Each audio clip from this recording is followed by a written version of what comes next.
We've all heard the warnings about not using a sealant when using certain types of gaskets like this type.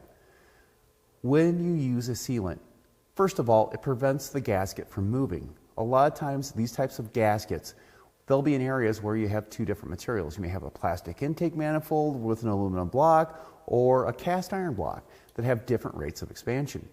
You may be tempted to use a sealant to give that little bit of extra seal to an application.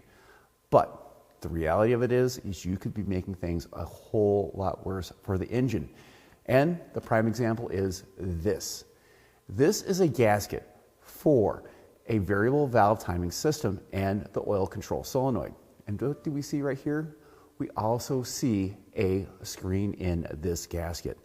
This screen, well, it can be very easily plugged up with RTV gasket because it has that potential to make it past the oil pickup screen. So keep this in mind. Do not use sealants on certain applications that do not call for it. And this way you can make sure that all the oil passages and galleys stay free of RTV. I'm Andrew Martell. Thank you very much.